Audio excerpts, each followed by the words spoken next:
EU has been far more successful in suppressing coronavirus than America has.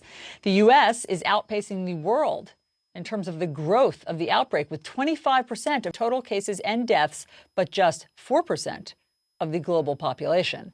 Those numbers are correct, and those numbers also influence the European Union's decision to implement a travel ban against Americans who wish to travel to the European Union countries. The EU has formally agreed a set of recommendations for the nationalities of travelers from 15 countries that should be allowed to enter its borders effective July 1st, and the US is not included. So part of the reason why the US is not included is due to a quick screen grab that you saw earlier of the United States, the number of new cases of coronavirus in the United States compared to what European countries are experiencing. And as you can see, the European Union has not only flattened the curve, they have experienced a significant decrease in the number of new coronavirus cases, whereas in the United States, we're seeing a surge. Now, the US has recorded more cases and deaths than anywhere in the world at almost 2.6 million cases and more than 126,000 deaths. And that's according to numbers from Johns Hopkins University. Brazil, Russia, and India, the three nations with the highest numbers of cases after the US, have also been excluded from the EU's list of safe countries. Now, if you're wondering which countries will be allowed to travel to the European Union, well, the EU has recommended that member states offer entry to China, where the virus originated, on the condition of reciprocal arrangements. The other 14 countries are Algeria, Australia, Canada, Georgia, Japan, Montenegro, Morocco, New Zealand, Rwanda, Serbia, South Korea, Thailand, Tunisia, and Uruguay. And that list is pretty miraculous when you consider the fact that the United States is supposed to be far richer, more developed than some of the countries that were included on that list. But we have a completely incompetent federal government, in some cases incompetent local governments. And unfortunately, something as simple as wearing a mask has become politicized in this country. And as a result, we see the numbers surge. Yay, we're behind Montenegro and Rwanda.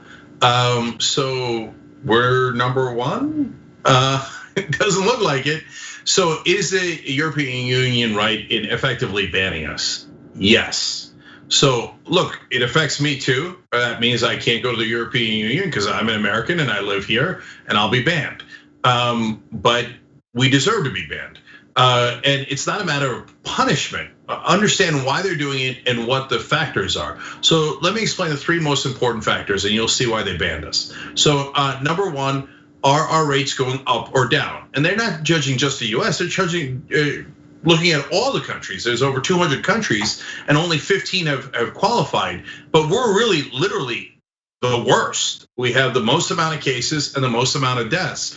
And are our cases going up? You saw that chart. That chart is, that's it, that's everything right there. I mean, that tells you the whole story. European Union has done a great job in bringing down the number of cases. That's what ours should have looked like, the blue line. It said, we have an idiot named Trump and a bunch of other idiots named Republicans. So our numbers have skyrocketed back up because they won't wear masks because they're morons. And they won't do social distancing. Who would let these guys into their country? I wouldn't do it if I was them either. So that's number one, our cases are going up. So number two is, are we doing better or worse than the European Union? Again, same standard for all countries that they looked at. We're doing way worse, as you just saw there. So that's strike two. Strike three is, are they doing effective countermeasures against coronavirus? Most importantly, testing and then contact tracing. On contact tracing, we're a disaster. We couldn't possibly catch South Korea or New Zealand if our life depended on it, and it does. So when they look at the totality of that, 3 strikes and you're out, you'd be nuts to let Americans into your country at this point with the number of cases that are raging in America. An aviation union president is worried about what this does to the United States brand, okay? And a lot of this, of course, has to do with tourism. It has to do with the fact that the travel ban, of course, understandably, is going to negatively impact some people who work in the airline industry. And so I wanna just cut to Sarah Nelson's video here, where she makes the case that this is a disaster and something needs to be done. We need to address the virus first, but I'm telling you, this is devastating, this news from the European Union, because it's not just about the network flights that fly to Europe. This is about our standing in the world.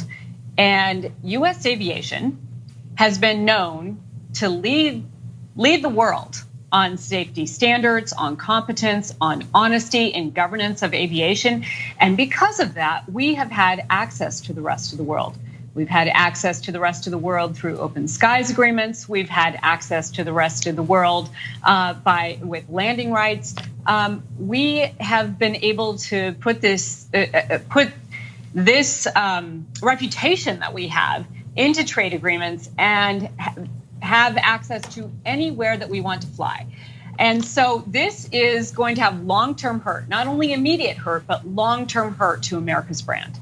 Yeah, Sarah Nelson is a terrific labor leader. She's one of the top union reps in the whole country. And she's doing two things there. One, she's fighting for her own members, because if we get banned, there's less flights and less jobs for flight attendants. So a great job in representing your members. But number two, she's absolutely right about the substance of it. Our brand is so heavily diminished. So when the European Union bans us, they're not doing it because they don't like us. They're not doing it as a value judgment on us. They're doing it because we just are not good enough to meet the standards. We pose a literal health problem to the European Union and the rest of the world. And so when we fall behind Rwanda and Uruguay and the other countries on that list, well, our vaunted place in terms of branding in the world, hey, America's number one. America gets all these privileges. American citizens get to go to the front of the line in entering so many countries. And there's a reason for that. We built up that reputation through all these years. Why? Because we had great leadership and we led the world in things like human rights, standards, science, etc. But now we've lost that leadership and now we're a disaster. So now when people perceive us, they don't see that as the world leader. Oh, their science is great. They're gonna have this thing covered. They perceive us as foolish and don't believe in science, and you can't trust America and its leadership. So no more going to the front of the line. And now all of a sudden we're in the soup with everyone and really trailing the pack. Right, exactly. And I agree with you. I don't blame Europe at all for making this decision. We are a safety and health risk to people living in these European countries. And so they have to implement this travel ban until they figure out what the hell is going on.